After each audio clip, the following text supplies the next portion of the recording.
Très chers amis et Erev Tov, quel plaisir d'être avec vous, comme tous les jeudis soirs, pour échanger un sujet sur la paracha, pour étudier ensemble. On étudie ensemble un sujet de la paracha de la semaine, la Torah qui a tellement de choses à nous apprendre.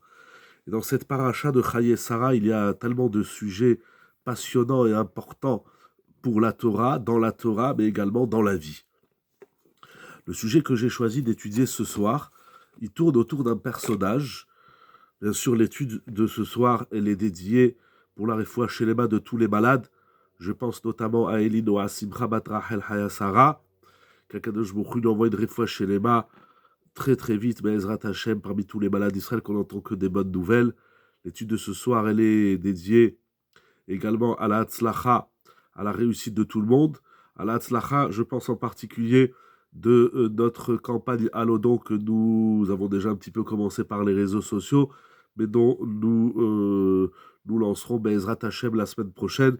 Donc toute personne qui veut faire un don, bien évidemment, est la bienvenue. Je ne sais pas si vous voulez envoyer. Je parle à notre ami administrateur, Abi Yonatan et son épouse. Si vous voulez envoyer le lien par message, l'afficher sur l'écran, ce serait très bien.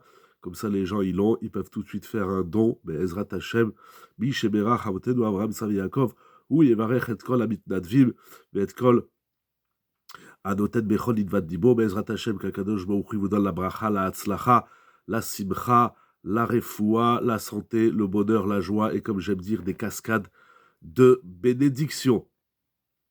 Et bien sûr, le shiur est dédié à la hatzlacha de vous tous, vous toutes qui êtes là ce soir, Baruch Hashem.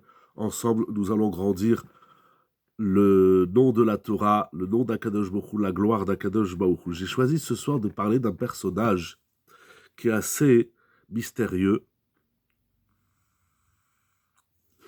et qui a beaucoup à nous apprendre. Ce personnage, c'est Eliezer. Eliezer, il est, au départ, il est descendant de Ham, donc de Noach. Ham, c'est le fils de Noach. Et il va se retrouver, je ne sais pas comment, mais il va se retrouver chez Avraham Avinu. Il va devenir l'élève de Avraham Avinu. Il va étudier la Torah, Dole Umash Kemitorah Toshel Rabo. Eliezer, il va, comme c'est écrit dans les Chazal, il va puiser et boire la Torah de son maître. Quelque chose d'incroyable. Dole Umash Kemitorah Toshel Rabo. Et il va accompagner Avraham Avinu, comme c'est écrit déjà dans la Torah plusieurs fois, et notamment dans la paracha de cette semaine. Déjà dans la paracha de la semaine dernière, on trouve Eliezer au moment de la Hakeda, au moment du ligotage de Yitzhak, et dans d'autres endroits, comme c'est développé dans les Chazal. Eliezer, qui est donc l'élève de Avraham Avinu, il va être, entre guillemets, le Shamash, le Gabay, ce qu'on appelle aujourd'hui Shamesh Bakodesh. Il est le Shamash de Avraham Avinu. Avraham Avinu va demander à Eliezer, il va le missionner de plusieurs missions. Notamment, dans la paracha de cette semaine, c'est longuement raconté, comme c'est écrit donc au début, je crois, du Pérek Rav Dalet. La Torah nous parle de... Donc Avraham est béni par Hachem, Hachem berach et Avraham bakol. Hachem va bénir Avraham et il va tout lui donner. C'est quoi tout? Il dit Rashi le mot bakol, qui s'écrit par les lettres Bet, Kaf et Lamed, est de valeur numérique de 52. 52, c'est Ben, un fils. Et puisqu'Avraham Avinu a un fils, alors il doit le marier.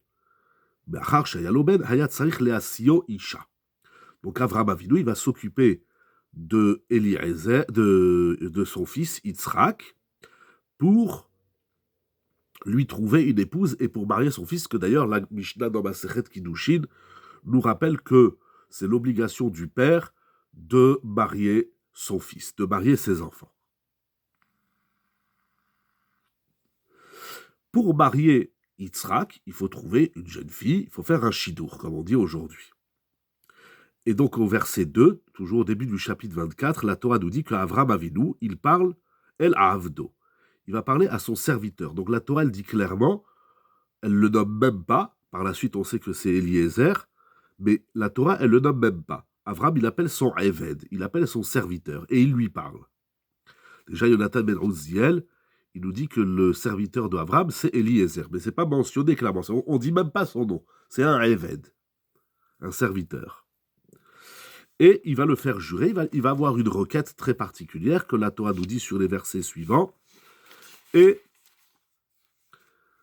donc, il va y avoir une discussion entre Avram et Eliezer jusqu'au verset 8. On va dire jusqu'au verset 9. Ensuite, à partir du verset 10, la Torah nous raconte comment Eliezer, donc ce Eved, qui n'est même pas, qu'on dit même pas son nom, comment il va se préparer à un voyage jusqu'à ce qu'il se retrouve auprès d'une source d'eau. Il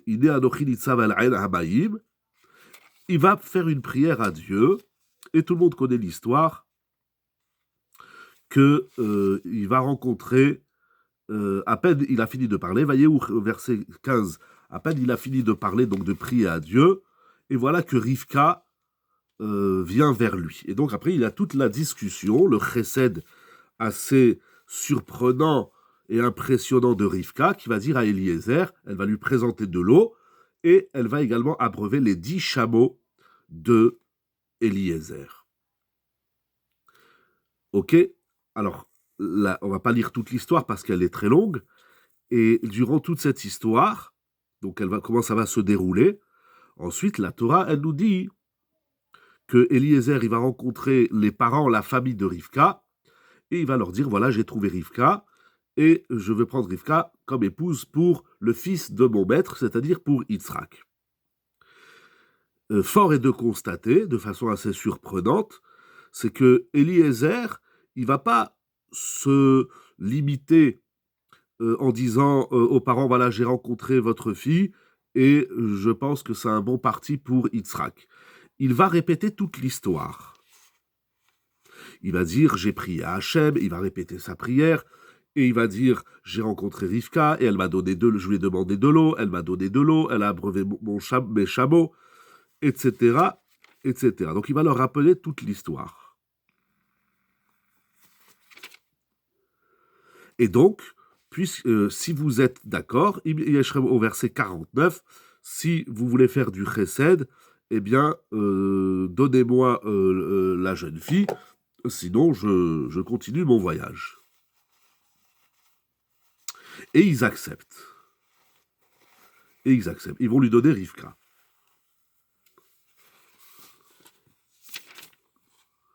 Je cherche quelques psukim. Voilà. Et donc, et à la fin du chapitre 24, au verset 63, 64, il est dit 65, 66, 67, donc les derniers versets du chapitre 24 vont nous parler de la rencontre effective entre Rivka et Yitzhak. Alors, voilà une façon très grossière et superficielle de parler d'une histoire. Si vous la connaissiez, très bien. Si vous ne la connaissez pas, alors ce n'est même pas un résumé des psukim, puisqu'il y a, comme nous avons dit, 67 versets. Et fort est de constater, comme Rashi fait déjà remarquer, au nom du Midrash. C'est un des chapitres les plus longs de la Torah. La Torah va s'étaler dans cette histoire de la rencontre de Rivka et Yitzhak. En vérité, ce n'est pas la rencontre de Yitzhak et Rivka, donc le Shidur en question, qui est si longue dans la Torah. C'est davantage l'épisode de Eliezer lui-même, puisque la Torah va répéter 2 fois l'histoire, une fois comment elle se déroule, et une fois lorsqu'il va la raconter aux parents de mademoiselle Rivka. C'est un des plus longs chapitres de la Torah en termes de versets, et bien évidemment, la question s'impose. Pourquoi une si longue histoire, surtout que la rencontre effective entre Yitzhak et Rivka va s'étaler sur 4 versets. Donc on a 63 versets où la Torah nous fait part de la demande de Abraham envers son serviteur et la démarche noble de Eliezer, puisqu'il va prier, la Torah va nous dire c'est quoi sa prière, et la rencontre, comment il va rencontrer Rivka, qu'est-ce qu'il va lui dire, qu'est-ce qu'elle va lui répondre, etc. Et ensuite, lorsqu'il rencontre les parents de Rivka, il va répéter toute l'histoire.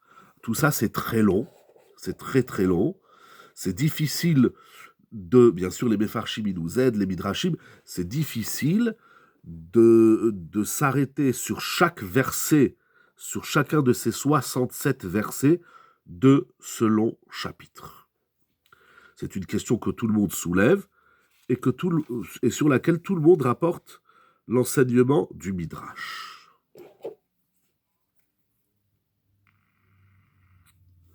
Qui rapportait dans Rashi, au chapitre 24, donc au cœur de ce chapitre 24, verset 42.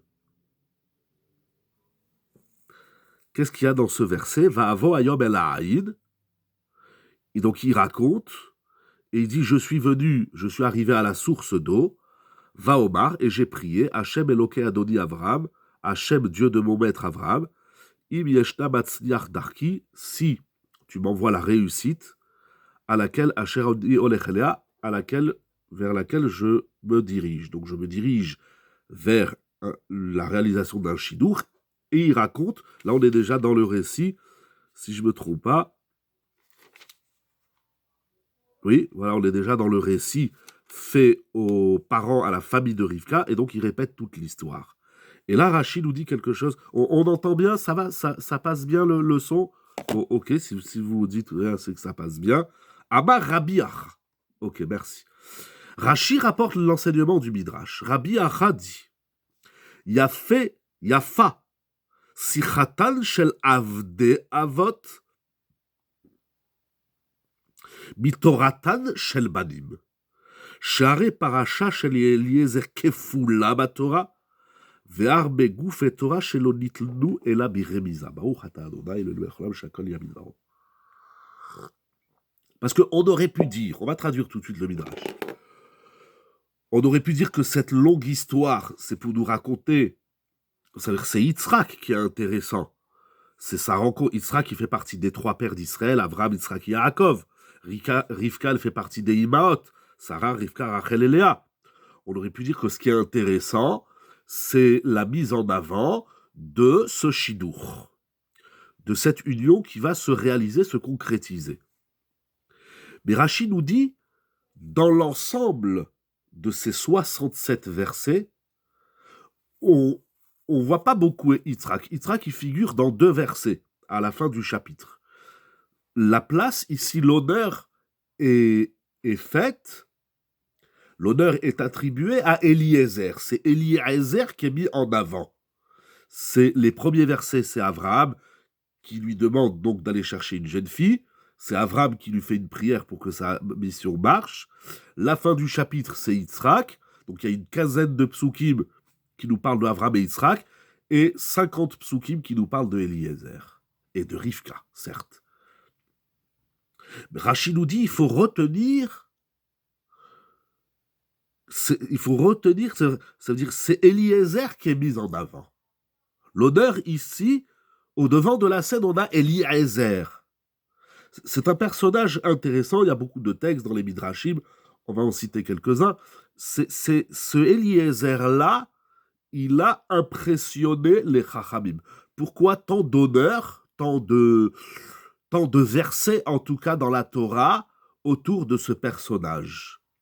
Et Rashi nous dit, cela nous apprend, Yafa sichatan shel avde avot, le discours, le parler, la parole, des serviteurs des pères. Donc ça veut dire tout ce discours, tout cet échange que Eliezer a au départ avec Rivka et ensuite avec les parents, avec Lavan, Bethuel est la mère de Rivka, qui n'est pas nommée dans la Torah d'ailleurs, eh bien, la sikha, ce discours-là, cet échange verbal, une sikha, c'est un échange verbal, un dialogue, ce dialogue, il est plus beau, joli, yafé, c'est plus beau, c'est plus noble, c'est plus joli, plus que Toratan Shel Banim, plus que la Torah des enfants. Sheharé, nous dit Rashi, Paracha Shel Eliezer Kefula Batorah, puisque la paracha, l'histoire, l'épisode de Eliezer est doublé et répété 2 fois dans la Torah. La première fois, c'est quand ça se réalise, et la deuxième fois, c'est quand il va répéter son histoire à la famille de Rivka. Donc l'histoire d'Eliezer, elle est répétée 2 fois dans la Torah. Or, d'un autre côté, Ve'arbe Goufe Torah Shelo Nitnu Ela Beremiza. Or, nous avons des sujets qui sont le corps de la Torah, les Goufe Torah, n'ont été donnés seulement par allusion. Nous savons qu'il y a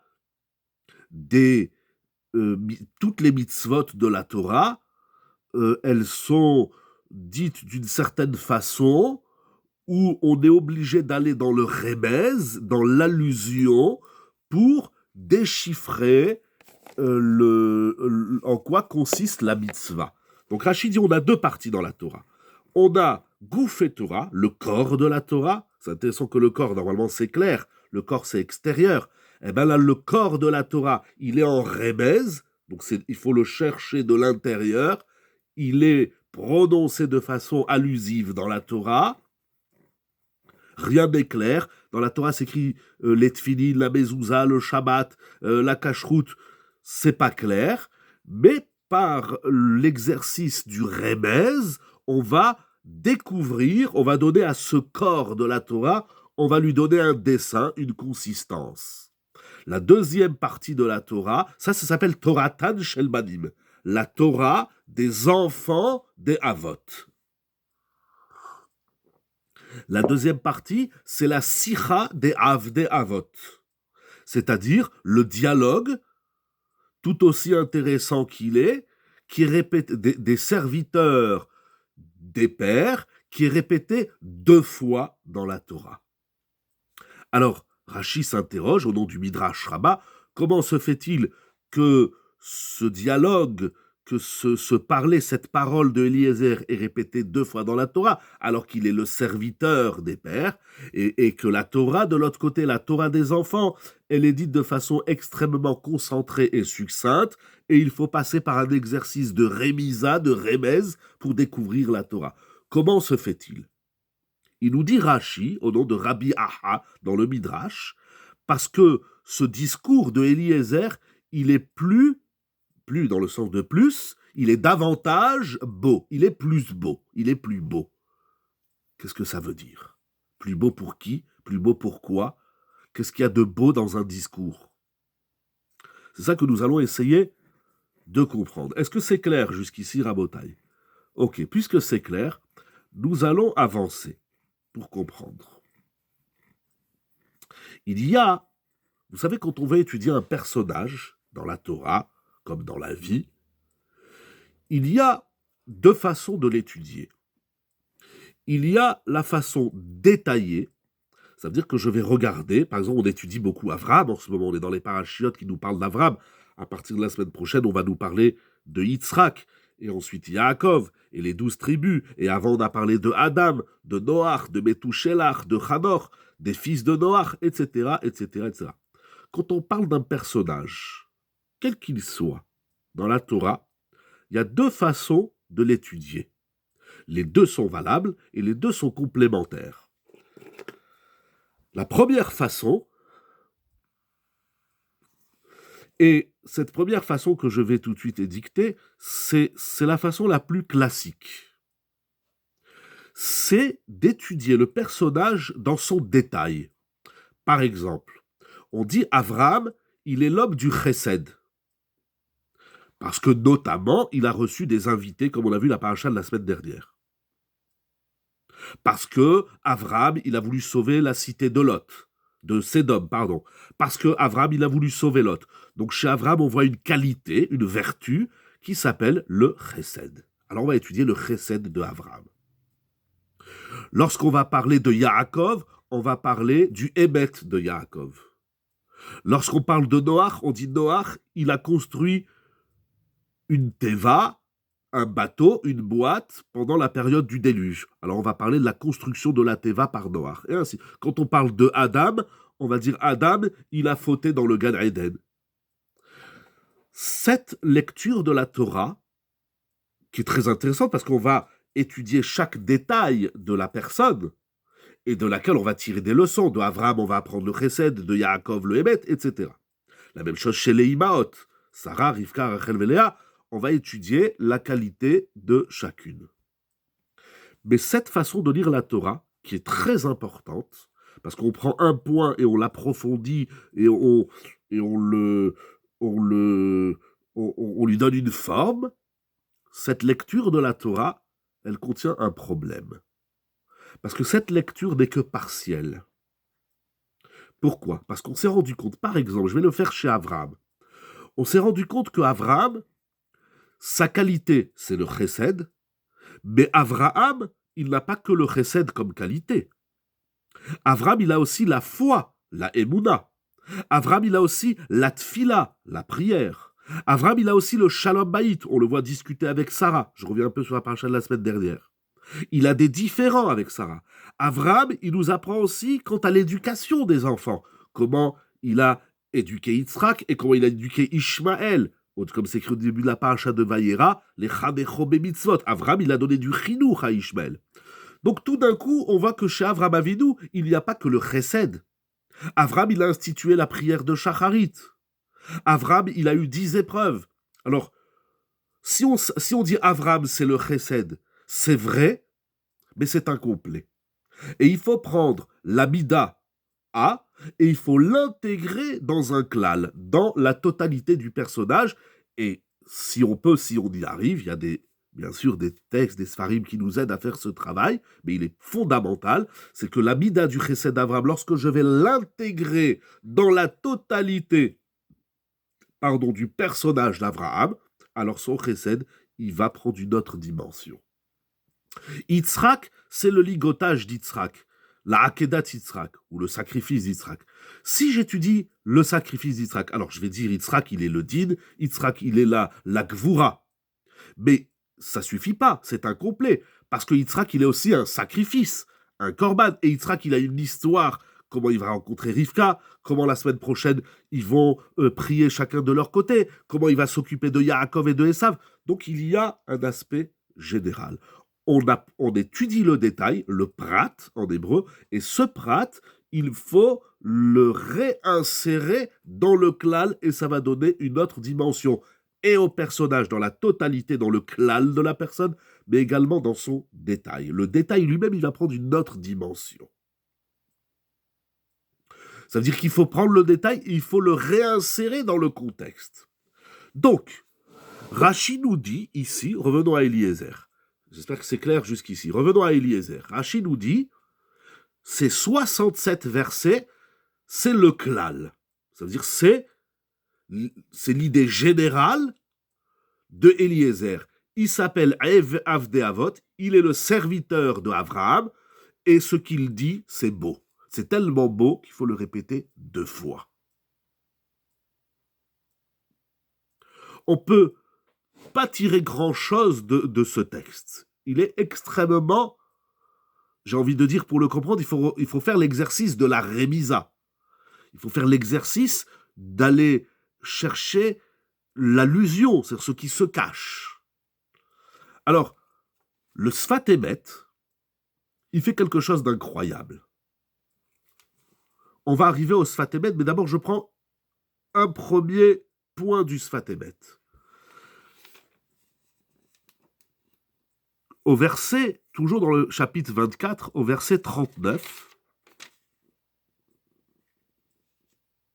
c'est-à-dire, c'est le Sfat Emet qui a déclenché en moi cette conception d'enchaîner les midrashim et les aspects différents d'Eliezer, et de là va éclore une idée extraordinaire que j'ai appelée « Comment sortir de la malédiction ».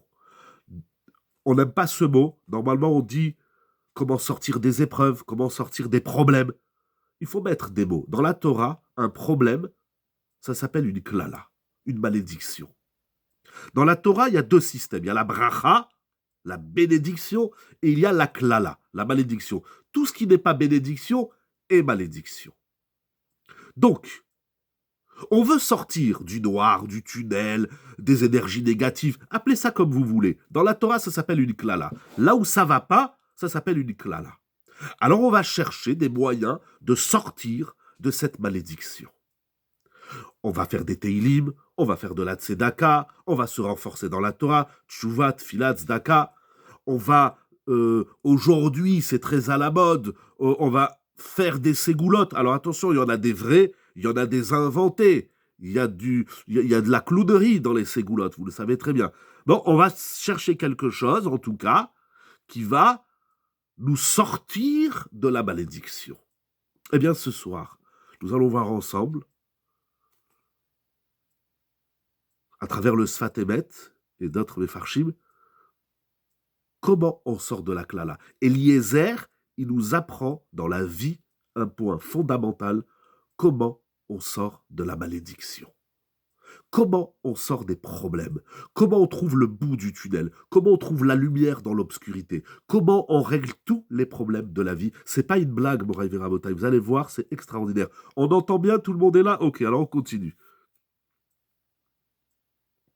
Alors, au verset 39, il est dit la chose suivante. Donc, on est dans la partie, dans la doublure de l'histoire, c'est Eliezer qui parle à la famille de Rivka. Et il leur répète toute l'histoire. Et regardez qu'est-ce qu'il dit. Vaomar el Adoni. J'ai dit à mon maître, donc Eliezer dit qu'il a dit à Abraham, Oulaï lotelech haïcha acharai. Toi, Abraham, tu me demandes d'aller chercher une fille dans un certain lieu précis. Mais moi, j'ai dit à mon maître, peut-être, Oulaï, peut-être, lotelech haïcha acharai. Peut-être que la femme que je vais rencontrer, elle ne voudra pas me suivre. Je fais quoi? Tu me dis, va là-bas, tu vas trouver une fille, une jeune fille. Il dit, mais si je vais là-bas, et la jeune fille, elle me dit, non, moi, je veux pas. Je veux pas. On force pas le mariage dans la Torah. On le sait très bien, comme c'est écrit au début de Masechet Kiddushin, la femme, on la marie que mida'ata. Il faut son consentement. Ça n'existe pas de mariage forcé dans la Torah. Alors tu me dis, va chercher une jeune fille. Mais si je vais là-bas et la fille, elle veut pas venir avec moi, je fais quoi? Donc c'est la question que Eliezer, il a soumis à Abraham. Ok, c'est clair? Il lui dit, tu me dis d'aller dans un endroit, mais si la jeune fille, elle veut pas, qu'est-ce que je fais? Et il va employer un terme. Il va dire, Oulaï, lotelech aïcha acharai. Peut-être que la jeune fille ne voudra pas me suivre. Si vous avez un chumash sous les yeux, vous allez voir que le mot Oulaï, c'est une dracha connue qui est ramenée dans Rashi au nom du Midrash. Le mot Oulaï, normalement, le mot Oulaï, c'est pas du chinois, c'est du Lachon HaKodesh. Le mot Oulaï, il s'écrit Aleph, par les lettres Aleph, Vav, Lamed et Yud. Aleph, Vav, Ou, Lamed, Yud, Lai, ça fait Oulaï. Mais quand on voit dans le texte de la Torah, le Vav ne figure pas. À partir du moment où le Vav ne figure pas, donc ça veut dire Allô? Donc, à partir du moment... Pardon, si on peut couper les micros. Voilà, merci. À partir du moment, ça c'est un exercice que Rashi, les Chachamim, ils font beaucoup dans la Torah, à partir du moment où dans un mot, dans une consonne du mot, il manque une lettre, ça veut dire que le mot, on peut le lire également différemment. Et ici, le mot Oulaï, avec l'absence du Vav, il peut se lire Elai. Elai, ça veut dire à moi. En d'autres termes, il nous dit Rashi que Eliezer, il avait une fille. Et Eliezer, il a une fille. Eliezer, il est le serviteur et l'élève de Avraham Avinu. Qui est élève et qui ne rêve pas de voir sa fille épouser le fils de son maître, le fils de son rave. Imaginez votre rave, il a un fils et vous avez une fille. Eh bien, vous rêvez et c'est normal et c'est légitime. Ça fait des années que je travaille chez Avraham Avinu, ça fait des années que j'étudie la Torah d'Avraham Avinu. je suis un élève exemplaire, j'ai un fils, pardon, une fille, Eliezer, oui, il a une fille, je ne connais pas la qualité de la fille de Eliezer, je n'ai pas fouillé dans les Chazal, mais il rêve de voir sa fille mariée au fils de son maître. C'est ça le mot Oulaï qui se lit Elai. Lorsqu'Avraham m'a dit « va chercher une fille », je lui ai dit « mais pourquoi j'ai besoin d'aller chercher une fille ?» Puisque j'en ai une. Eh bien, marions ton fils avec ma fille. C'est la proposition que Eliezer y fait à Abraham. Et là, Rachid dit quelque chose d'incroyable, de violent. On n'est pas capable de mettre en pratique ce qu'il dit Rachid. Qu'est-ce que Abraham a répondu à son élève? Qu'est-ce que Abraham, le Rav, il a dit à son Talmid? Tu veux marier ta fille à mon fils? C'est pas possible. Pourquoi? Il dit Rashi, Amarlo Avraham. Écoutez bien ce Rashi Nora Ve'ayom. Béni Baruch. Ve'ata Arur. Ve'en Arur medabek bebaruch. Incroyable ce qu'il dit Rashi. Au nom du Midrash. Avraham Avinu a dit à Eliezer, je ne peux pas accepter ta fille en mariage pour mon fils. Pourquoi? Il dit parce que mon fils, il est béni, il est baruch. Alors que toi et ta descendance, vous êtes maudits, vous êtes arour. Tu es la malédiction en personne. Et moi, je suis la bracha en personne. Et le harour, le maudit, il est maudit parce qu'il descend de Kénaan. Vous vous rappelez, Noach, il avait maudit Cham, son fils et toute sa descendance, Kénaan, c'était Harour, Kénaan. Puisque toi, tu es maudit, alors la malédiction, elle ne peut pas se conjuguer, elle ne peut pas se lier, elle ne peut pas se coller avec la bénédiction. Ouais, mais Rabotai, c'est écrit dans ce Rashi quelque chose d'incroyable. Moi, si mon Rav, il me dit que je suis maudit, mais je me sauve. Je prends mes affaires, mes clics et mes claques, et je m'en vais. Avraham Avinu, aujourd'hui les gens, on peut même pas leur dire que le Shabbat qu'ils font, il est tordu. Que la cacheroute qui croit qu'ils mangent kasher, c'est pas kasher. Aujourd'hui, on peut même pas faire des tochachot. On peut même pas corriger les gens. Dites à quelqu'un... Moi, des fois, les gens, ils m'invitent manger chez eux. Je sais pas comment leur dire que chez eux, c'est pas kasher. Oui, c'est kasher, ne t'inquiète pas. Mais tu sais même pas se dire quoi le mot kasher. Moi, je te dis que chez toi, c'est pas kasher. J'étais la semaine dernière dans une boucherie à Nice. Et ils n'ont pas de viande depuis 10 jours. Et il y a un client qui rentre et il fait... Et il dit au boucher, vous avez de la viande? Il lui dit non. Il fait, tant pis, je vais aller acheter de la viande halal. Alors, il vient vers moi, le client, je ne travaille pas dans cette boucherie, il me dit, vous vous rendez compte, ça fait 10 jours qu'il n'y a pas de viande. Je dis, c'est pas grave, on va manger du poisson et du poulet. Je dis, à part ça, dans la ville, il y a peut-être les autres épiceries cachères, ils vendent de la viande, a dit le Yodéa. Il me fait, mais si c'est comme ça, je vais aller manger de la viande halal.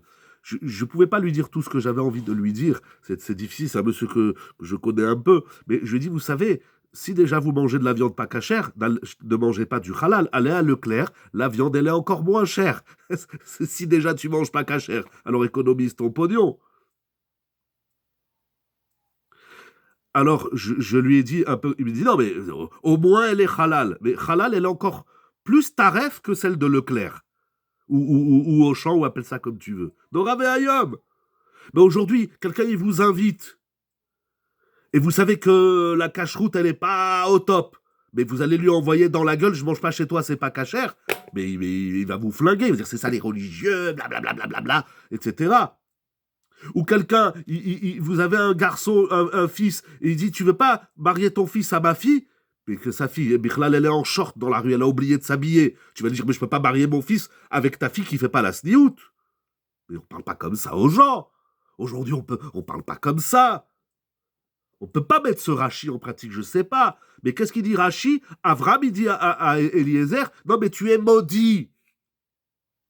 Incroyable. Mais en même temps, je me suis toujours posé une question. Je ne sais pas, je n'ai pas calculé les années.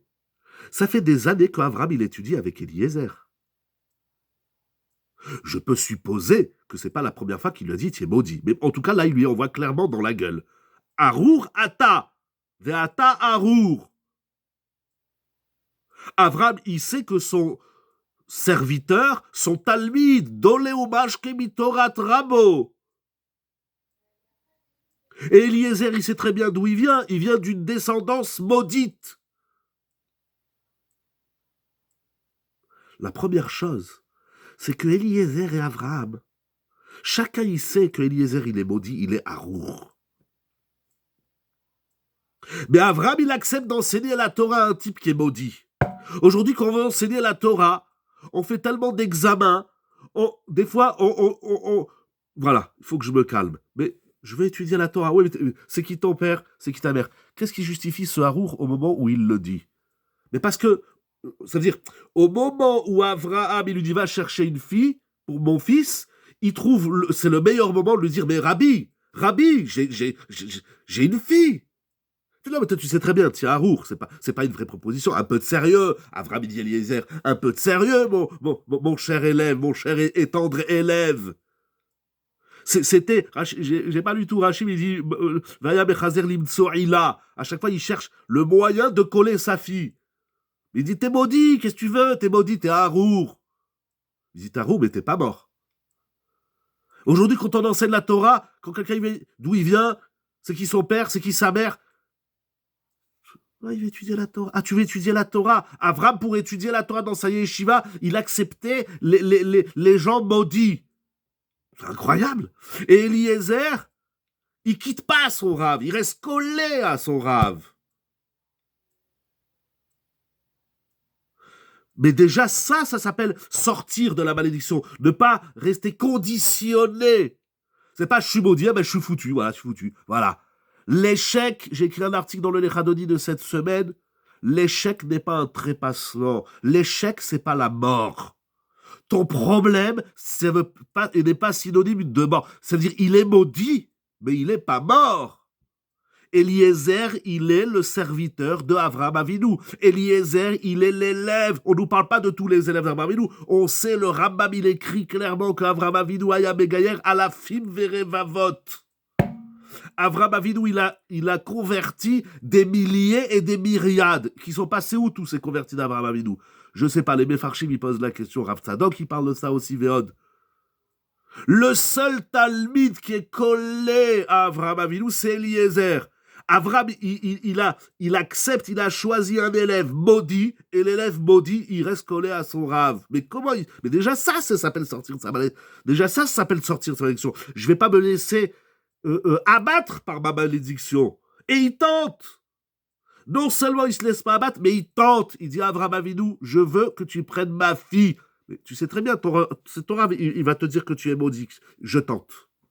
Déjà ça s'appelle sortir de la malédiction. Mais c'est pas fini, Moraï Vera Botaï.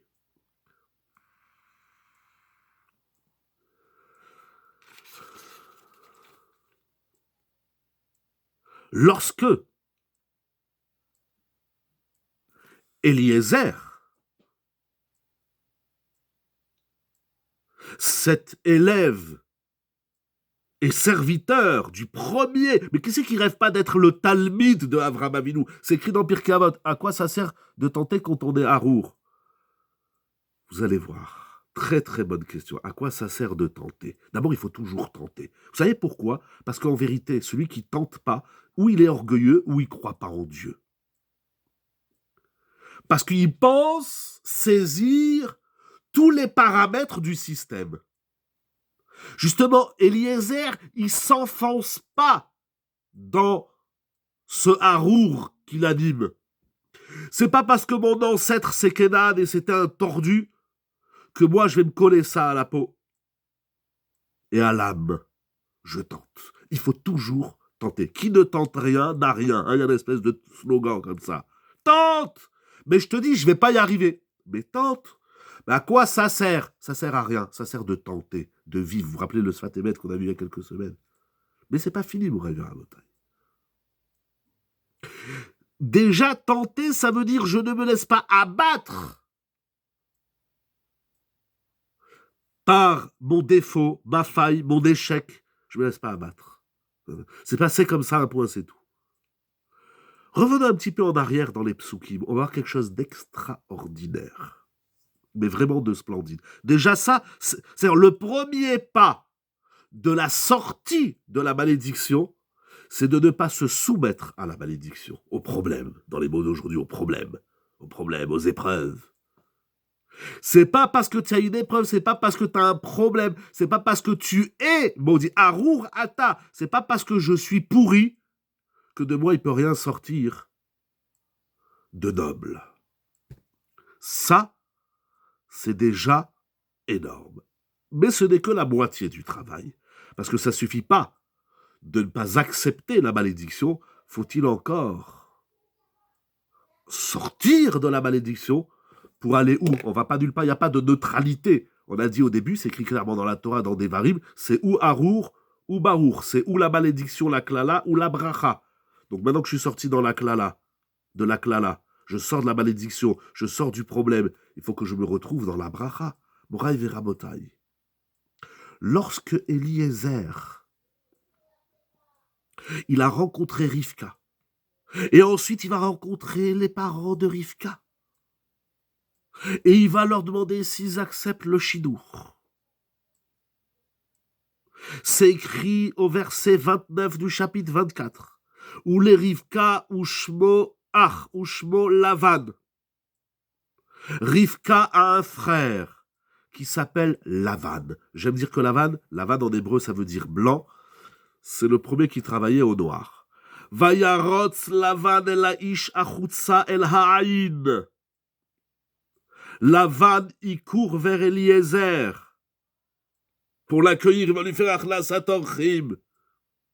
Vayikirot et anezem et atzmidim al yedei achoto. Lorsqu'il a vu les bijoux que Eliezer a offerts à sa sœur, sa petite sœur Rivka, et lorsqu'il a entendu Ukshomo et divrei Rivka achoto lemor kodiber elayaïsh, et lorsqu'il a entendu tout ce que Rivka lui a raconté, Vayavo elaish. Alors, Lavan y court vers Eliezer.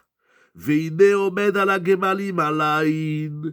Et voilà que Eliezer, il est encore devant la source d'eau avec les chameaux. Il est dehors. Qu'est-ce qu'il fait Lavan aracha ve'amerusha? Qu'est-ce qu'il fait Lavan l'impie?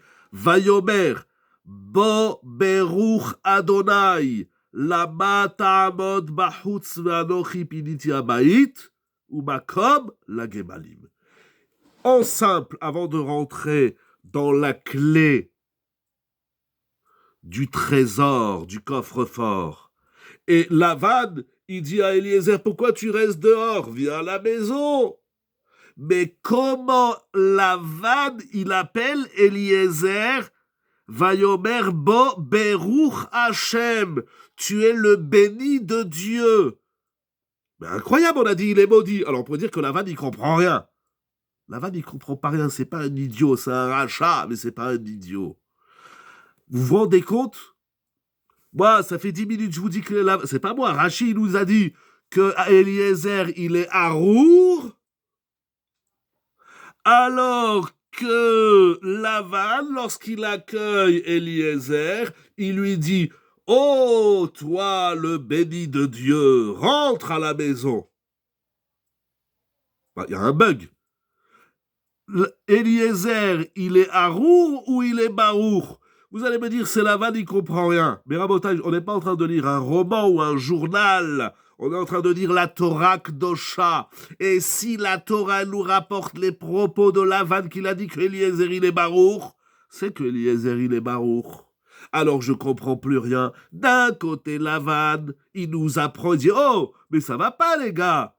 Alors, il y a une marloquette entre Lavan et Abraham. Abraham, il lui dit, tiens, Arour. Et Lavan, il lui dit, tiens, Barour. C'est pas possible. Il n'y a pas de marloquette entre Lavan Aracha et Abraham Avinu.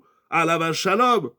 Et d'un autre côté, quand Abraham il lui a dit, t'es Arour, c'est une réalité, puisqu'il est descendant de Kenan. Et Kenan, la Torah dit clairement, Arour, Kenan. Donc Lavan, comme on dit vulgairement, c'est un teubé. Il raconte n'importe quoi. Vous comprenez la question, Mohamed? Est-ce que la question, elle est claire avant de découvrir la clé du bonheur? Est-ce qu'elle est claire, la question? Il ne faut pas croire le leurre de celui qui me fait croire que la bracha est ailleurs. Il ne faut pas croire que la... Donc très bien. Donc ça c'est le début. C'est Eliezer. Je dirais même plus, si j'ai bien compris votre intervention.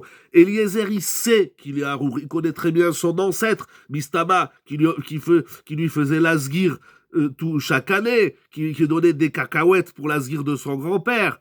Il sait très bien que Kenan, il est Harour. C'est écrit dans le Chumash. C'est pas un leurre. Et il n'a pas accepté ce Harour, puisqu'il devient l'élève d'Avraham Avinu, comme nous avons dit, etc. Il est choisi, il est missionné. Avraham, il lui fait confiance, il va chercher une fille. Donc, il vit pas dans un leurre, il dit, moi, j'accepte pas. Ben, c'est une réalité. T'acceptes pas quoi? C'est une réalité, t'es tordu. Ben, j'accepte pas. T'es fou. Nous, on nous dit, il faut accepter ses défauts, il faut apprendre à vivre avec. Peut-être que cette chita, elle est vraie, peut-être même dans la Torah. Mais Eliezer dit, moi, je vis pas avec mes problèmes. Moi, j'accepte pas cette réalité. Mais il n'y a pas accepter. C'est une réalité. C'est une réalité, Morav Rabotai. Ton grand-père, il est maudit, et tous ses descendants aussi. C'est écrit clairement dans le Chumash, dans Parashat Noach, Vayomer, Noach, etc. Harour Kenan, j'ai pas la référence sous les yeux, mais vous pouvez le trouver dans Bereshit, le passou qui s'est pas sauvé. Alors, c'est quand ils sortent de la Teva, voilà, je crois que j'arrive dessus, Vayomer, c'est écrit dans Bereshit chapitre 9, verset 25, Vayomer Harour Kenaan Eved Avadim Yelechav. C'est écrit clairement dans la Torah que tu es Harour. Dieu, le bon Dieu, il dit que tu es Harour. C'est pas que Avram. C'est pas Avram, il a une chita que tu es Harour. C'est la Torah. Donc tu n'acceptes pas cette réalité. Mais c'est pas un leurre, mais je crois il est fou, Eliezer. Qu'est-ce que tu vas présenter ta fille, toute sa déquête qu'elle est, à Avraham Avinu? T'es malade ou quoi?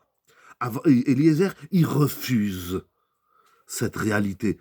Mais tu refuses la réalité. D'abord, c'est quoi tu refuses la réalité? C'est une réalité, ça se refuse pas une réalité. Et en plus de ça, la Torah, Akdosha, elle dit tu es Harour. D'accord, la Torah, elle dit que je suis Harour. C'est vrai, c'est écrit. Bereshit, Parashat Noach, chapitre 9, verset 25. C'est vrai.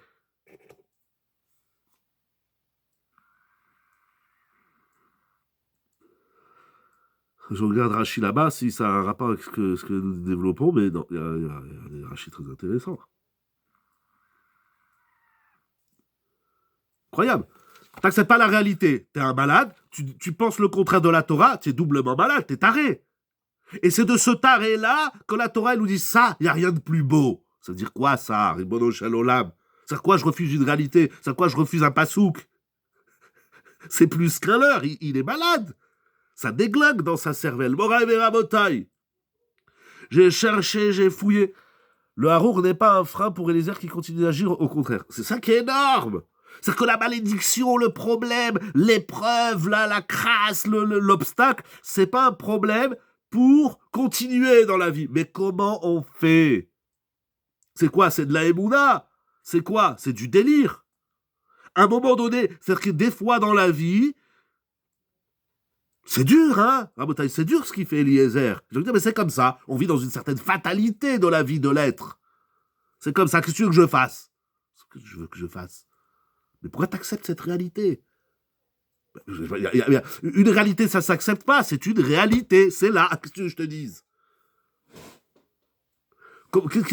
Comment c'est peut-être ça qu'il a appris chez Avraham Avinu. Je suis en train de penser avec vous. Chez Avraham Avinu, il a appris on n'accepte pas la réalité. Mais il n'y a rien à accepter, c'est comme ça. Tu es tordu, tu es maudit. Je m'en fous. Je présente ma fille à mon rave. Eh ben ton rave, il va t'envoyer dans la gueule. Tu es maudit. Ah, il vient la vanne et il dit Morav Rabotai. Vous voyez dans Eliezer de la malédiction. Moi, je vois de la bracha. Alors, il y a la bracha ou de la klala? Qui c'est qui se trompe là-dedans? Personne, Morav Rabotai. J'ai cherché, j'ai fouillé, et Baruch Hashem, Akadosh Baruch Hu, il m'a guidé sur les pas du Sfat Emet. Mais avant le Sfat Emet, sur place, sur ce chapitre, sur ce verset 31, C'est écrit dans le Chizkuni, c'est un Rishon, je crois, si je ne me trompe pas, il est le Talmid de Eben Ezra, l'élève de Eben Ezra. Amrou zichronam livracha. Sur ce pasouk-là 31 qui est prononcé par Monsieur Lavan le Racha, les Chachamim ils disent dans le Midrash Bereshit Rabbah, si je ne me trompe pas, Perek Samer Zaïd, Yatsa Miklal Arour, Lavo les Barour. Première partie du Midrash. Excusez-moi, j'ai chaud. Ça commence à fumer dans ma tête. Eliezer, il est sorti du klal, qu'on a parlé au début, le klal et le prat. Il est sorti du klal de Harour, c'est-à-dire il est sorti de l'ensemble, il est sorti de l'univers de la malédiction, lavo les barour, pour rentrer dans le barour. C'est que Eliezer, toute sa vie, il dit, moi, ce Harour-là, je vais m'en défaire. Et il va y arriver. Il va y arriver au point que même Lavan le Racha, le tordu, il va reconnaître. Vous savez, un tzaddik, il a une aura, il a une iba. Eh bien, même le Racha, il y a plein d'histoires dans la Torah, dans Chazal, et beaucoup d'histoires avec beaucoup de tzaddikim, que même les goyim, et pas seulement les goyim du quartier, mais même les goyim, ils ont reconnu. Est-ce que c'est Lavan qui lui a fait entrevoir qu'il pouvait être Baruch? Non, du tout. Enfin, c'est pas comme ça que le Midrash, il faut le lire au départ, mais j'entends. Mais nous allons voir la suite du Midrash. Un rachat, tu lui mets un tzaddik, il dit c'est vrai, je reconnais, il y a quelque chose ici. Je m'identifie pas à ça, j'ai pas envie d'être un tzaddik, tout ce que tu veux. Mais même Lavan, il a reconnu. Eliezer, c'est un bout de bracha. C'est un shtikel broché. Première partie du Midrash.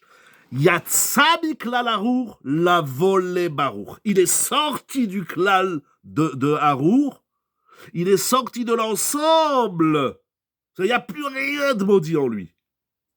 Pour rentrer dans la bracha, et maintenant, il ne faut plus dire Harour Eliezer comme on dit Harour Aman, il faut dire Baruch Eliezer comme on dit Baruch Mordechai. Et il dit le Midrash, parce que bien sûr la question elle s'impose, mais comment il a fait? Comment il a fait? Comment on sort du pire, de la malédiction? Il continue le Midrash, Aliede chez Shimesh Avraham Atzadik Be'emuna. Le Midrash, il dit, vous savez comment il est sorti de Harour en Baruch? C'est parce qu'il était au service d'Avraham, le Tzadik, avec fidélité. Eliezer, il était l'élève fidèle de son maître qui est Baruch. Et la règle, elle dit, quand l'habit d'Abek be Baruch, tu te colles à la bracha, tu deviens la bracha. C'est pas tu as la bracha. C'est-à-dire tu restes Harour. Vous savez, quelque chose de pourri, tout la bracha que tu mets dedans, elle va sortir. Tu mets du café, du thé, du coca, du vin dans un verre troué, ça va sortir, c'est pas de la bracha. À un moment donné, il faut que le keli, le réceptacle de la bracha, il soit aussi bracha. Si le réceptacle, il n'est pas bracha, toute la bracha que tu mets dedans, elle s'en va. Oh, mais au départ, Abraham lui dit qu'ils ne peuvent pas se coller. Alors, c'est ça. C'est ça. Ça, j'ai pas de réponse. À quel moment? Parce que ça a l'air du Midrash, que c'est dans ce chimouche que Eliezer y fait au moment où il va chercher une femme pour Yitzhak, c'est là qu'il est fidèle. C'est-à-dire, qu'est-ce qu'il est en train de dire? Vous savez, moi, j'ai une fille. Mon Rav, il dit que je suis Harour. Mon Rav, il veut pas ma fille. Mais je fais quoi? Moi, j'ai dit tout à l'heure, je me casse. Eliezer, il dit non. Je continue à rester fidèle à mon maître. C'est-à-dire, il va devenir Baruch une fois qu'il a trouvé Rivka. C'est là qu'il devient Baruch. Là, il a fait preuve de fidélité de Shimesh Avraham Atzadik Be'emuna. Au début de l'histoire, il est Harour, comme on a déjà dit. Ça veut dire quoi, moi? On va le dire dans les mots du Sfat Emet. Il parle de ça dans plusieurs endroits dans la paracha, mais il dit comme ça. Ah, parce que le chidouche du Sfat Emet, vous vous rappelez qu'est-ce qu'on a dit au début? Yafé sichatan shel avdei avot, yoter mitoratam shel banim. Et après on est passé qu'il est Harour et pas Baruch et qu'il va devenir Baruch. Il dit le Sfat Emet.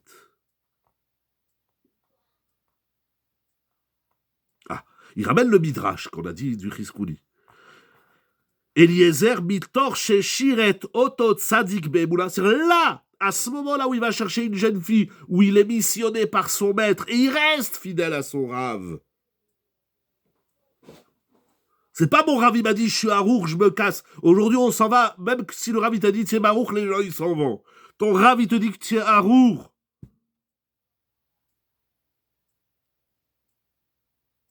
Je dis au Rav, moi, toi, le Rav, tu fais ton travail. Toi, le Rav, Avram Avinu, tu fais ce que tu as à faire. Mais moi, je fais ce que j'ai à faire. Et en tant que Talmid, je reste collé à la peau de mon Rav.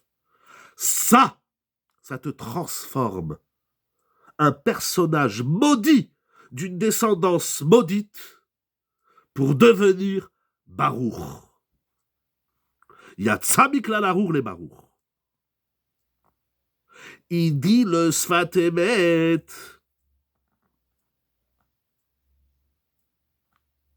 Je peux pas tout lire, alors je cherche. Ah, ça veut dire quoi? Pourquoi? Parce qu'on est collé au Rav, alors parce qu'on aimait Shamesh le Rav, alors on va devenir comme le Rav. Ça veut dire quoi, ça? Il va nous expliquer, j'y arrive.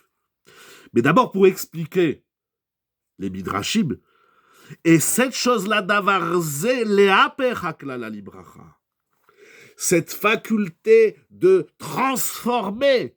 Excusez-moi, j'ai loupé un épisode. Comment traduisez-vous Harour? Harour, ça veut dire maudit. Eliezer, il était maudit au départ, mais au service, à la proximité de son rave, de son maître, il va devenir Baruch qui est béni. Donc Harour, ça veut dire maudit. C'est bien, il faut poser des questions.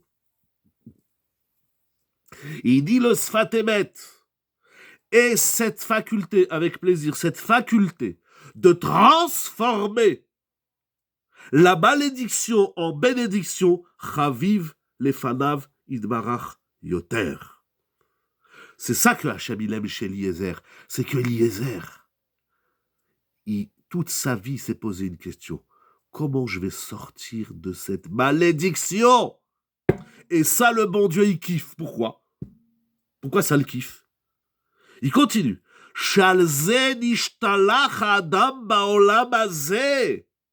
Notre mission sur terre, c'est pas d'accepter la réalité telle qu'elle est. Notre mission sur terre, vous vous rendez compte qu'est-ce qu'il dit le Sfatemet? Notre mission sur terre, c'est de prendre tout ce qui est maudit et de le transformer en bracha. C'est ça notre mission sur terre. L'homme, il est envoyé dans ce monde-ci, dans le Olam Hazé. Pourquoi le Baruch est dans la bouche de Lavan? Parce que ça veut dire que Eliezer, ça veut dire, je comprends comme ça, il a tellement réussi, même le rachat, il le voit. C'est-à-dire, il y a une métamorphose de l'être telle que tout celui qui est en face de toi, il voit que maintenant tu es Baruch. Bien sûr, il va prouver ça avec des midrashim, je ne peux pas tout lire.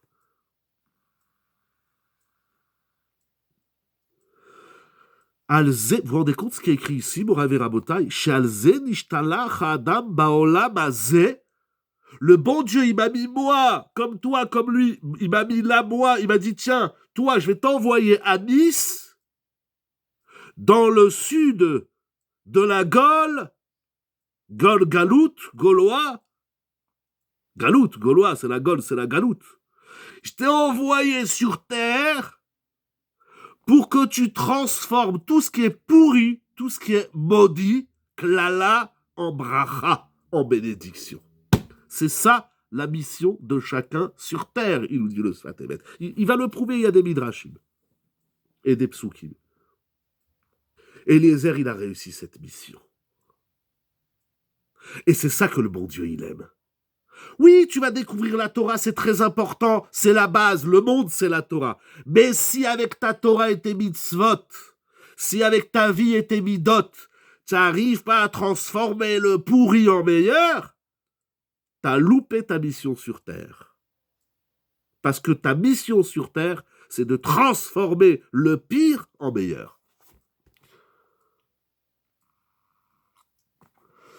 Exactement. Et c'est possible que Eliezer, ça il dit pas le Sfat Emet, il a appris ça de Avram Avinu. Avram Avinu, il courait toujours après la poubelle du monde. C'est écrit clairement dans la Torah. Il veut sauver Sédom, il veut sauver Lot, etc., etc. On ne va pas en faire l'histoire d'Avram, il ne nous reste pas beaucoup de temps. Je voudrais finir avec un chidouche. Il dit, c'est bizarre, mon Rav, il n'est pas à Bnebrak, à Yerushalayim, Irakodesh. Il dit, mon Rav, il est à Sdom. Il va chercher, Avram, il va, mais venez, Ribon de Shalom, venez, on va chercher, avec la Torah qu'on a, bien évidemment, avec notre Emouna, avec nos Midot, avec nos livres, avec ce qu'on a, eh ben, venez. Mais voilà. Vous savez, moi, quand je suis venu à Nice, c'est pas une ville facile en termes de judaïsme et de Torah, encore moins. J'ai demandé à 4 ramanim, notamment à Rav Rosenberg, il m'a dit, tiens, niçois, tu vas à Nice. J'ai dit, mais Nice, c'est dur. Il m'a dit, alors, tu crois que la vie, c'est facile? Voilà, moi, ma mission ici, il me dit, et que tu sois à Paris, à Cannes ou à Los Angeles, ta mission, c'est de transformer le pourri en meilleur. Et il dit le Sfat Emet, quelque chose d'incroyable. Si celui qui se colle au tzaddik, Tavrech la tête, mais Midrash y a fait siratan. Si celui qui se colle au tzaddik, il a ce pouvoir de transformer la malédiction en bénédiction et donc de réaliser sa mission sur terre, Mikol Sheken, c'est-à-dire a fortiori, à plus forte raison, Mishéchiret be'emuna letzadiko shalolam idbarar shemo al yedei ze motzi klal haolam miklala lebracha. C'est incroyable. Il dit a fortiori celui qui aimait Shamesh, celui qui se colle au bon Dieu tzadiko shalolam, en se collant à Kadosh Baruch Hu, on arrive à sortir le monde, à sauver le monde,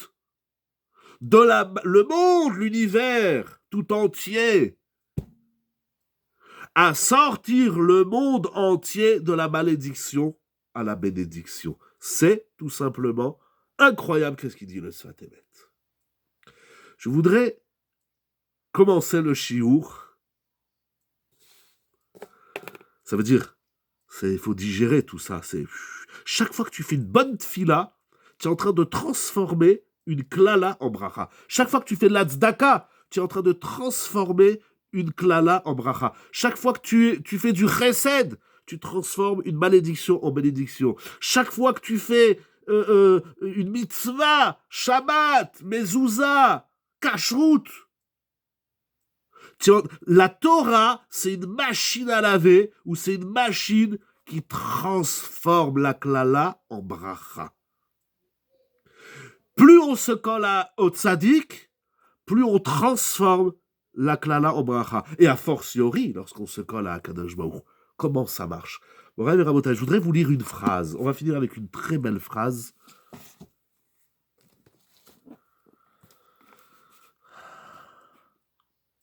Du Baal Shem Tov, Rabbi Israël Baal Shem Tov.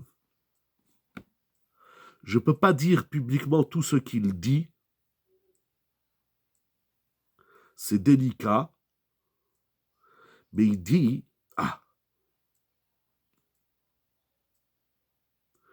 il dit comme ça, il s'explique aussi dans le Otsar HaChaim. Il dit comme ça le Baal Shem Tov. Il dit, quand tu te colles à un tzaddik, quand le harour, quand le maudit, quand le pourri, quand la malédiction, quand le rat, quand les énergies négatives, etc. Quand ton problème, quand ton épreuve, elle se colle à un tzaddik, ça la transforme en bracha. Comment? C'est de la magie. La Torah, il n'y a pas de magie, c'est assour. Comment ça fonctionne? Comment le pire, il peut devenir meilleur? Parce que je me colle à un tzaddik? Parce que je me colle au bon Dieu? Alors le pire, nous on vit dans un monde où on nous a dit, t'as des problèmes dans la vie, eh ben ça vient du bon Dieu, dis Gamzou les Tova. C'est pas ça le pshat. C'est une case d'avar. Il dit le Baal Shem Tov. Parce qu'à partir du moment où le rat, le harour, le mal, le pourri, le négatif, il se colle il est Meshamesh, c'est les mots du Midrash, chez Shiret Oto, allez chez Shiret, ou chez Shimesh.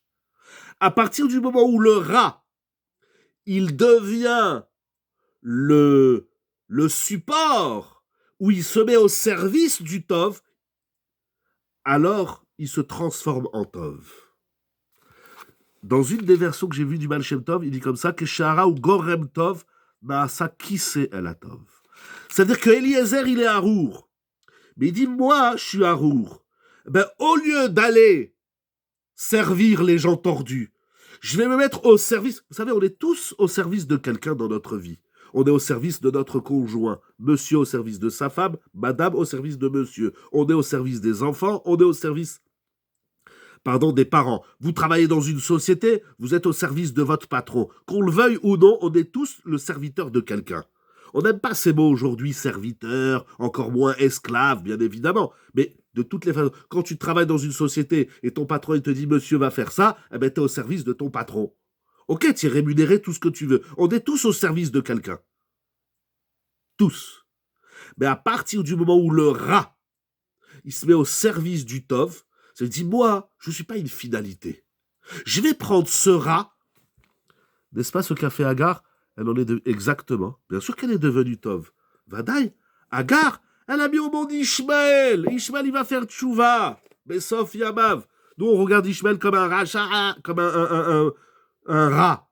Parce qu'il avait envie d'être rat. Mais Agar, elle a mis Ishmaël sur terre. Vous vous rendez compte? Ishmaël, il porte le nom de Dieu. Ishmaël. Celui qui a entendu de Dieu. Il a compris quelque chose, il a entendu, il dit, oh là là, il y a la voix du bon Dieu ici. C'est une des explications, il y a plein d'explications autour de Ishmaël. Bien sûr qu'elle est devenue Tov, Vadaï. Vous croyez Abraham, il a épousé n'importe qui? Le Shabbat est collé au jour... Non, c'est pas le Shabbat qui est collé au jour de la semaine. C'est les jours de la semaine qui sont collés au Shabbat. C'est... Dans ce sens plutôt. Si le Shabbat, il est collé au jour de la semaine, alors le Shabbat, il va descendre de Madrega. C'est les jours de la semaine qui doivent être collés au Shabbat. Et là, on va faire monter les jours de la semaine.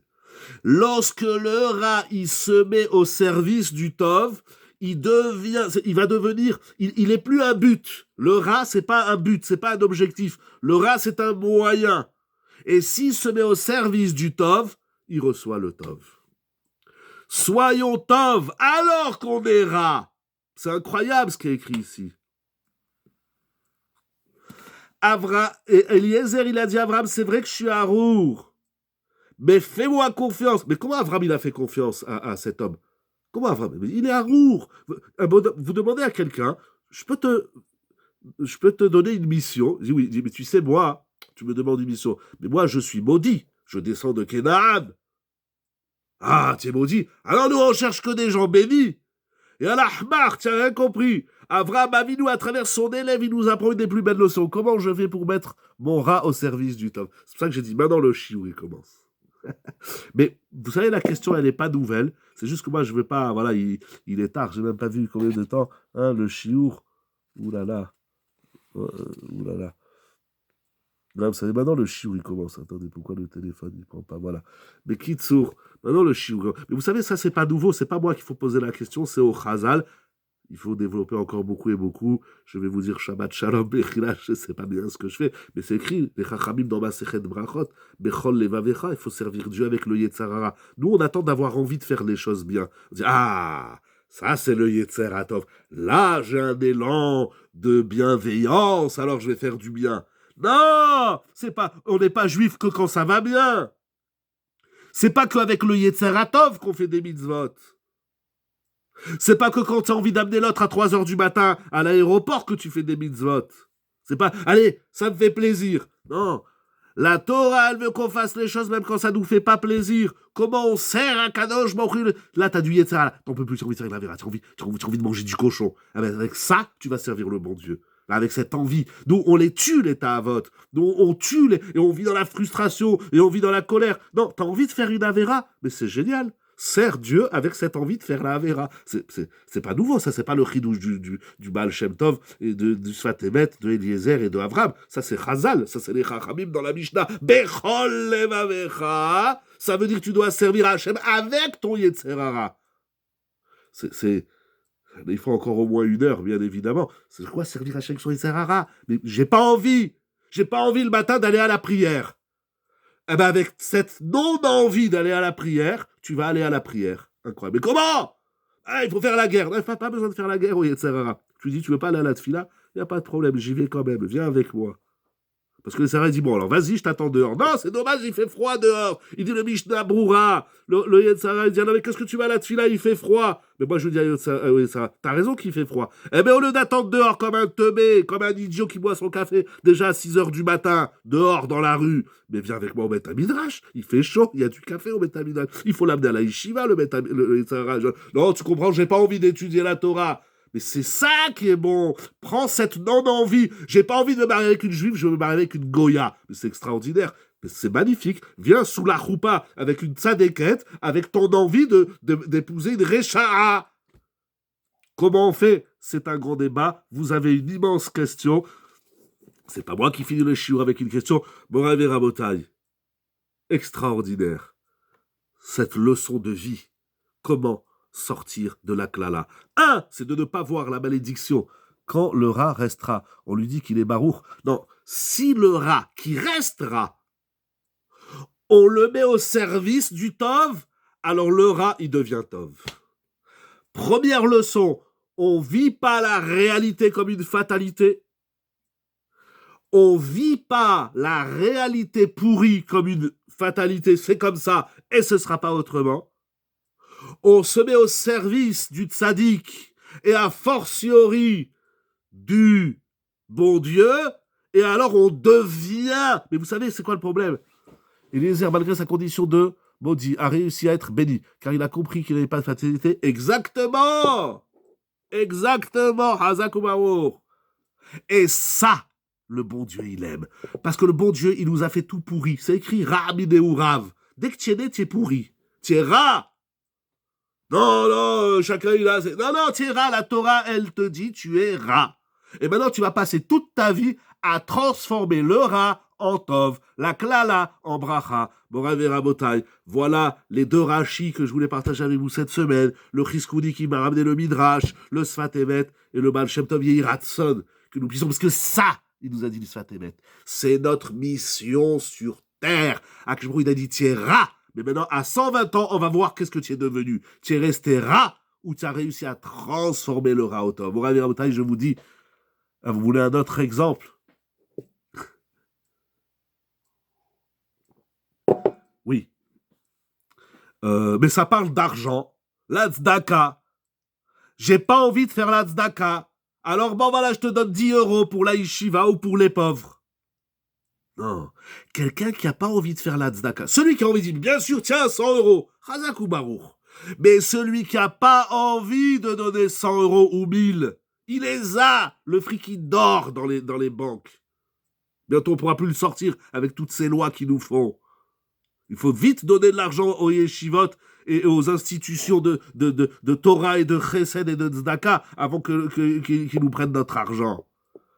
Celui qui donne 100 € parce qu'il a envie, Chazak ou Baruch. Mais il y a mieux que lui. Il y a celui qui n'a pas envie de donner 100 €. Il va chez Raveri, il dit Raveri, vous savez, j'ai pas envie de vous donner pour votre yeshiva.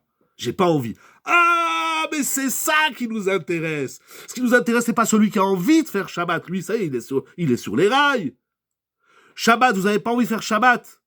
Eh bien, quand vous allez faire Shabbat, que vous n'avez pas envie de faire Shabbat, c'est là que le Shabbat, il devient meilleur. C'est là que le Shabbat, il va vous transformer de klala en bracha. Parce que cette non-envie, je vais lui dire, eh ben maintenant, tu sais quoi, tu n'as pas envie, eh ben, c'est pas grave, mets-toi au service, sois un éved du tov. Et alors, la non-envie, elle va devenir bracha. Cette non-envie, cette absence d'envie, la tfila, c'est pareil.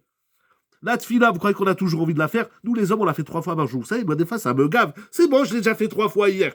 Tu recommences. J'ai pas envie. C'est ça qui est bon. C'est ça qu'il veut le bon Dieu. Il veut des gens qui n'ont pas envie de faire la Torah et qui font quand même la Torah. Il a envie des gens qui ne croient pas en Dieu parce qu'il nous a créés fondamentalement comme des non-croyants. Et c'est à nous de prendre cette non-croyance et de la rendre croyante. Morav et Rabotai, je vous dis Shabbat Shalom, des cascades de brachot. Mais maintenant, ça prend un autre sens. Cascade de klalot que nous allons très vite et tout de suite et maintenant transformer en bracha. C'est ça notre mission sur terre. Cascade de bracha, dans la joie, la santé, le bonheur, la simcha, le sourire, la Torah, la Emouna, les Midot, Avraham, Yitzhak, Yaakov et Eliezer. Et soyons dans la belle ligne divine, le Yafé Sichatan, Yafé Sichatan, où il attend qu'on prenne nos problèmes et qu'on lui dise, tiens, un problème, ah ben toi tu vas voir que moi je vais m'occuper de toi. C'est pas le problème qui va gérer ma vie, c'est moi qui vais gérer le problème. Comment? Mais je vais en faire une bracha. Il a dit David Amelech, Afartamis Medine, Bacholi, Pitartasa qui va se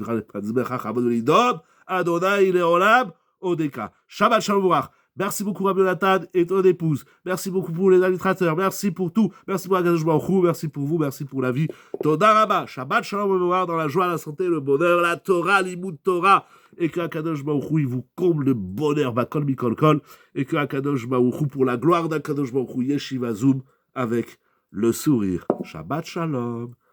Shabbat Shalom.